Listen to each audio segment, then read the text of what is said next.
We've seen the bell ringers outside of the grocery store. We've seen the red and white trucks drive by. While most people have heard of the Salvation Army, many don't know what they actually do. One thing the Salvation Army does is help people who are struggling with addiction, people like Jake.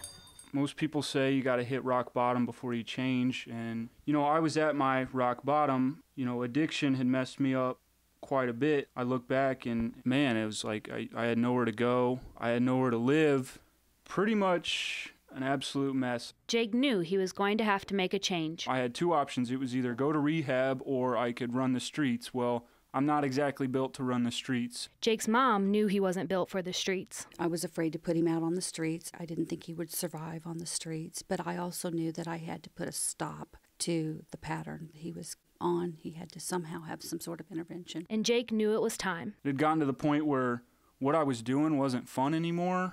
Whereas it started out, it was fun, it was a social thing, and at some point it took a sinister turn, and I had pretty much hit the bottom of the barrel there, and that's when I decided to check myself into rehab.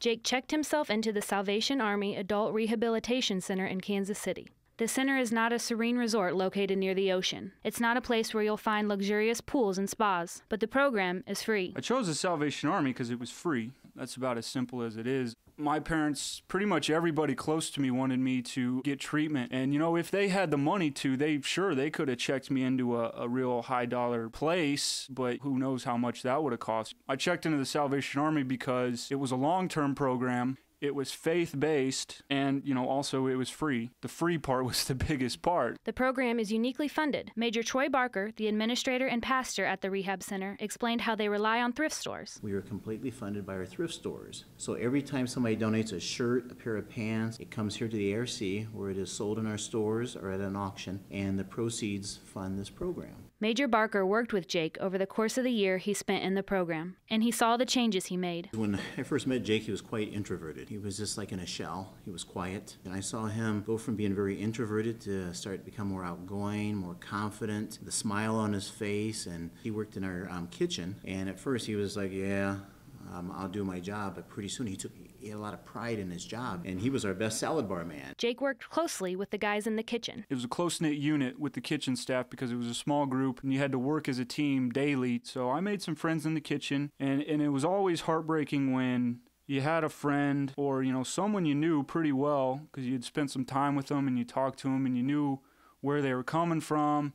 It was really heartbreaking whenever you saw them relapse. That was a constant thing that was always looming over everyone's head, You really hoped and you prayed that this person wouldn't relapse and they'd get it, but there were plenty of times that you'd see someone, they'd stayed 8 months, they worked a good program, they did everything they needed to do, they graduated, and you thought, man, that guy's got it.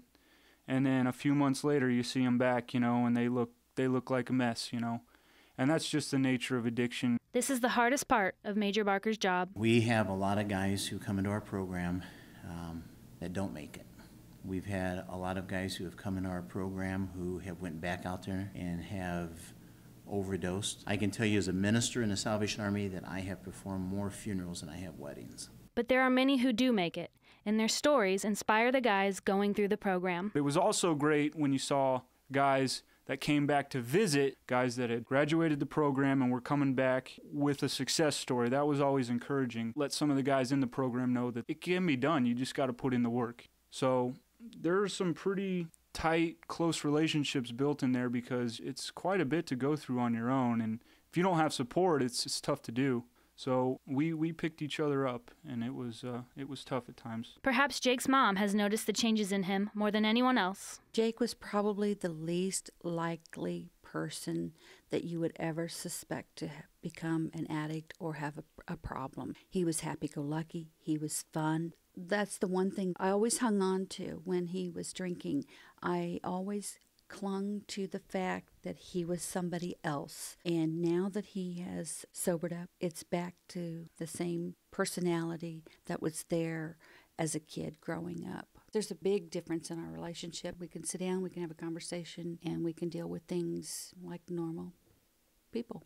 I've noticed a significant change in the relationship that he has with his sister. They had a strained relationship when he was drinking because the whole household is disturbed when you have someone addicted in the house. They're actually friends. They talk about a lot of things, and they get along very well. Jake recently graduated the program at the Salvation Army, and his life is completely different than it was a year ago. I'm not going to say it's, a cakewalk now, but it's so much better than what it was. It's living with a peace of mind now. And I was a wreck before I went into rehab. I was always looking over my shoulder. It was a chaotic mess. Now I can see myself moving forward into the future with a real life. For anyone out there struggling with addiction, you should know that there's hope. I needed rehab and the Salvation Army to kind of show me just how to get my life back together. It was more of a stepping stone, because for me, before I walked in those doors, I kind of knew I was done. But to tell a fellow addict, no matter how old you are, what your drug of choice is, there's hope. You just got to have the motivation to do it, the motivation to change. And change is tough,